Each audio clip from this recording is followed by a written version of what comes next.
বিসমিল্লাহির রহমানির রহিম। আজকের এই ইফতার মাহফিলের অনুষ্ঠানের সম্মানিত সভাপতি, ইফতার মাহফিলে উপস্থিত সম্মানিত সকল রোজাদারগণ, সকল উপস্থিতিবৃন্দ, আসসালামু আলাইকুম।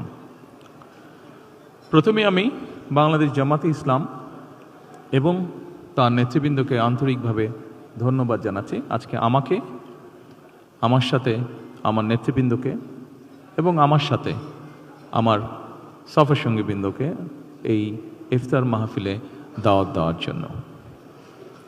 সম্মানিত সকল নেতৃবৃন্দ, উপস্থিতিবৃন্দ, আজকে এখানে শুধু আমি নই, এখানে শুধু বাংলাদেশ জামাতে ইসলামের নেতৃবৃন্দ বা কর্মীবৃন্দই নয়, আমাদের বাইরেও এখানে অন্যান্য আরও রাজনৈতিক দলের নেতৃবৃন্দ আছেন। এখানে আরও অন্যান্য সমাজের অন্যান্য বিভিন্ন স্তরের বিভিন্ন সম্মানিত ব্যক্তিবর্গ উপস্থিত আছেন আজকের এই ইফতার মাহফিলে। আজকে আমরা একটি গুরুত্বপূর্ণ সময়ে সকলে এখানে একত্রিত হয়েছি। দেশের একটি গুরুত্বপূর্ণ সময়। কিছুদিন আগে দেশে নির্বাচন হয়েছে। এই নির্বাচনের মাধ্যমে গণতন্ত্রের যাত্রা শুরু হয়েছে। যে গণতন্ত্রের জন্য বাংলাদেশের মানুষ প্রায় এক যুগেরও বেশি সময় ধরে অকাতরে জীবন দিয়েছে, বিভিন্ন অত্যাচার, নির্যাতন, গুম, খুনের শিকার হয়েছে।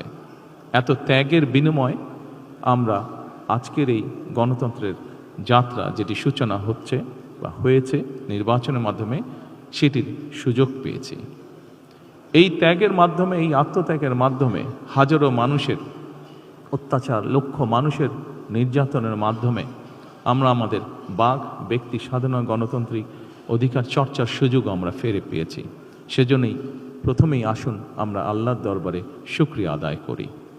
সম্মানিত উপস্থিতিবৃন্দ, বাংলাদেশের মানুষ আজকে অনেক প্রত্যাশা নিয়ে, অনেক আকাঙ্ক্ষা নিয়ে, অনেক আশা নিয়ে আমাদের সকলের দিকে তাকিয়ে আছে, বিশেষ করে রাজনৈতিক দলগুলোর দিকে তাকিয়ে আছে।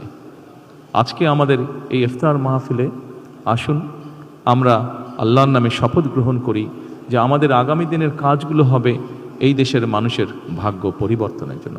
আসুন আমরা আল্লাহর দরবারে সেই রহমত চাই যার মাধ্যমে আল্লাহ আমাদেরকে এই দেশের মানুষের ভাগ্য পরিবর্তনের জন্য, এই দেশের ভাগ্য পরিবর্তনে কাজ করার তৌফিক আমাদেরকে আল্লাহ তাআলা দিবেন। পরিশেষে আমি আবারও বাংলাদেশ জামাতে ইসলাম এবং জামাতে ইসলাম নায়েবে আমির শফিক সাহেব সহ সকল নেতৃবৃন্দকে আন্তরিক ধন্যবাদ জানাচ্ছি আজকে এখানে আমাদেরকে দাওয়াত দেওয়ার জন্য। আসসালামু আলাইকুম।